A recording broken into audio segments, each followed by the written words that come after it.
Hey, happy readers! Welcome to Children's Books Read Aloud by Happy Cultivated. The Guardians of Childhood, The Man in the Moon by William Joyce.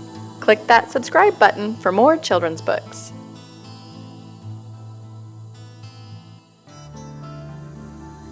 Of course you know the Guardians of Childhood. You've known them since before you can remember, and you'll know them till your memories are like twilight. Santa Claus, the Tooth Fairy, the Sandman, the Easter Bunny, and the others. But the very first one was the Man in the Moon. Many once upon a times ago, the Man in the Moon began his journey. It was during the Golden Age, a glorious time of hope and happiness and dreams that could come true.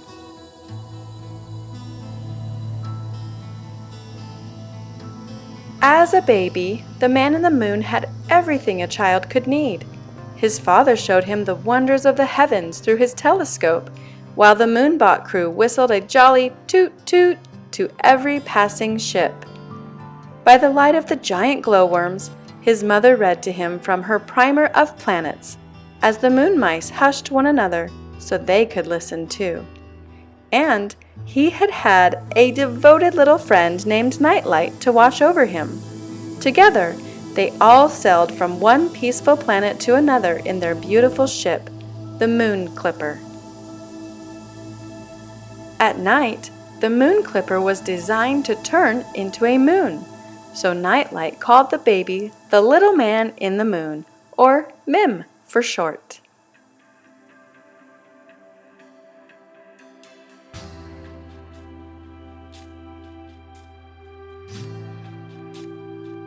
Nightlight never slept, and every night he sprinkled dream sand over Mim and sang him a lullaby. Nightlight, bright light, sweet dreams I bestow. Sleep tight all night, forever I will glow. And as long as Nightlight watched over him, Mim was safe from nightmares. But darkness came to the Golden Age. It came in the shifting shape of Pitch, the king of nightmares.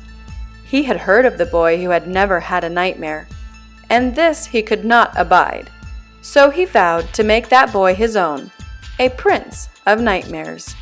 In search of Mim, Pitch sailed in his Nightmare Galleon on waves of fear, plundering planets, extinguishing stars, and scuttling every airship that crossed his path.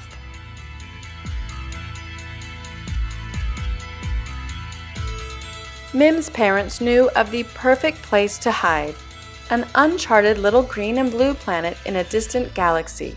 It was called Earth, and it had no moon.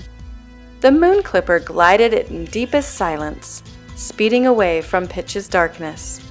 Suddenly, out of the gloom, the Nightmare Galleon appeared. So close, Mim could see Pitch standing on the bow. Toot, toot? Asked the baby. Where is that oh-so-innocent child who has never had a nightmare? Pitch demanded, glaring straight at Mim. Then he signaled the attack. Mim's parents commanded Nightlight to take the baby to a hidden nursery deep in the darkest tunnels of the ship. But first, you must kneel and take this oath, they said. Their voices rang out through the smoldering smoke and flame. Watch over our child, guide him safely from the ways of harm. Keep happy his heart, brave his soul, and rosy his cheeks. Guard with your life his hopes and dreams, for he is all that we have, all that we are, and all that we will ever be. The battle rocked the Moon Clipper as Nightlight rushed Mim to safety. Seeing a tear on the frightened child's cheek, he took it and held it close to his heart. Fiercely, he repeated his oath. Then he felt a searing pain. When he opened his hand, the tear had changed into a brilliant diamond, sharp as a dagger. Remember me in dreams, he whispered to Mim as he flickered away to face Pitch. The galaxies had never known such a battle. Mim's parents and their crew fought valiantly, but they were overwhelmed at last. Mim's parents were captured, and all seemed lost. Nightlight knew what he must do. Whatever the cost, Mim must not become a prince of nightmares. With the Diamond Dagger held aloft, Nightlight flew bravely forward. He aimed the weapon at Pitch's heart. There was a blinding flash, then a great explosion.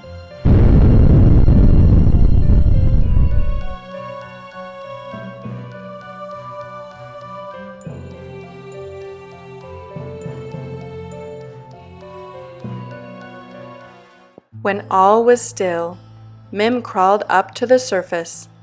"Toot, toot," he whispered. His parents didn't answer. He looked around him. Pitch and his galleon had vanished. The beautiful hull of the moon clipper had been blasted away. It was now just a moon and would never sail again. "Toot!" he called once more and listened. Again, no answer came. Finally, he looked up at the sky. He saw a group of new stars shimmering above him. He stared at them until he was sure. His mother and father were there, far away, but still there. But what of noble little Nightlight? The baby glimpsed a shooting star as bright as dream sand as it fell to earth. Slowly the remaining moonbots, moon mice, and giant glowworms surrounded Mim. The only words he knew were toot, toot, so he said them over and over again. Gently, they lifted Mim up and carried him into the tunnels of the moon. The baby looked up at the sky and waved, gazing longingly at his parents' constellation. Now he truly was Mim, the little man in the moon. Mim's new life had many comforts. Every night, one of the Lunar Moths would circle the moon with Mim on its soft, woolly back. He'd stay awake long enough to see his parents' constellation. Then, he'd sleep and dream of Nightlight and their gentle golden age. As time passed, the moon became a planet-sized playground for the boy. There was so little gravity that with one hop he could bounce over the tallest mountain. After a long day of adventuring, dinners were always a treat.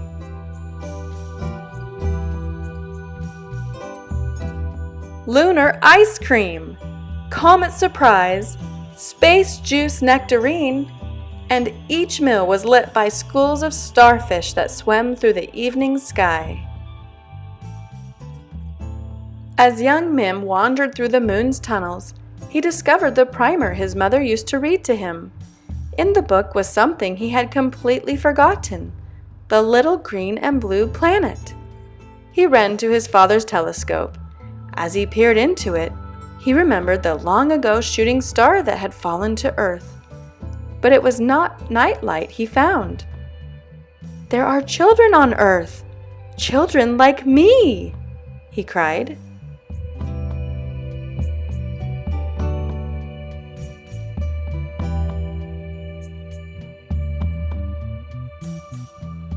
Years went by, and the man in the moon was no longer a little boy. His new friends on Earth were very far away, but their lost balloons often floated up to the moon. Mim found that if he held them to his ear, he could hear the hopes and dreams of the children who had lost them. He listened carefully. Soon, he had a whole collection of lost balloons.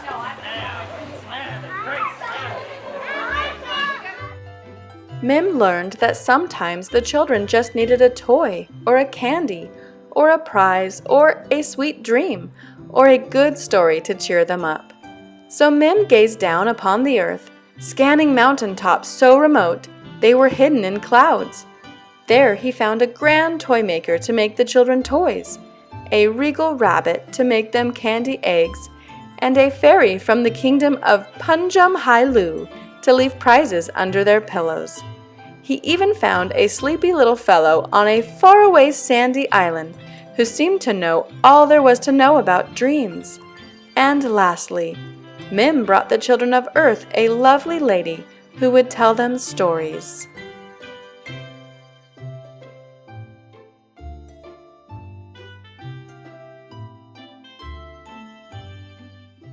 But for all the joy Mim brought to Earth, there was one thing he had not been able to change.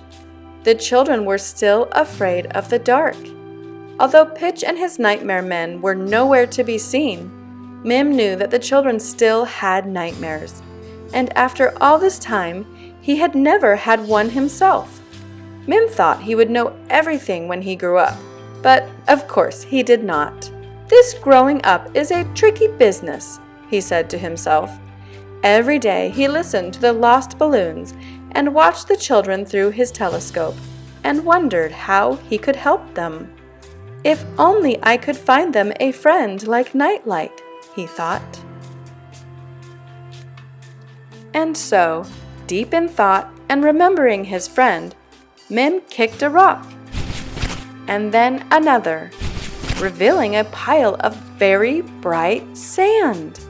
He stopped and stared. It reminded him of the dream sand that Nightlight had sprinkled over him when he was a baby. Mim laughed to himself and went on kicking rocks. He had an idea.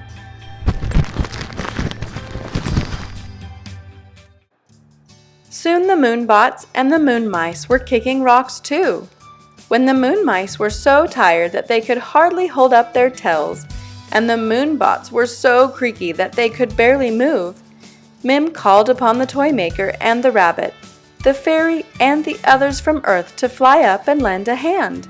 And then finally, when everyone was too tired even to complain, the man in the moon smiled and summoned the Lunar Moths.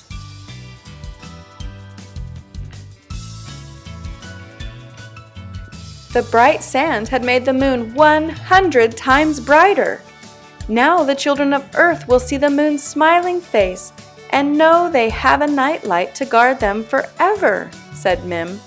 And for a moment, the distant stars of his mother and father sparkled more brightly than ever before.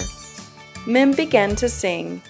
It was an old song, a beloved song, and they all joined in. Nightlight, bright light, sweet dreams I bestow. Sleep tight all night, forever I will glow.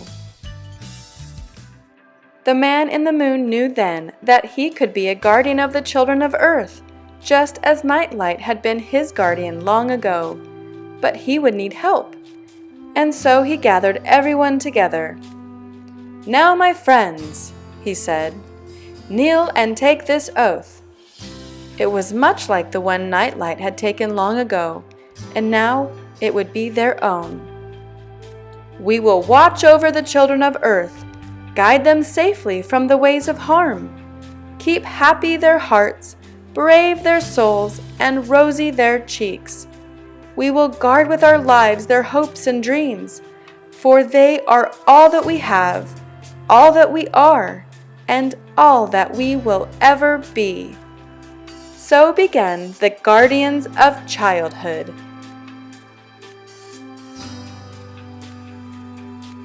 And for the children of Earth, the night was never again as dark.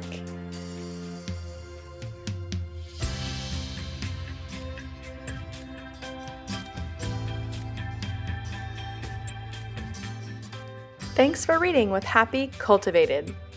Please like this video and subscribe to our channel. Click the bell next to the subscribe button to be notified when we post new books. Thanks for watching. Happy reading!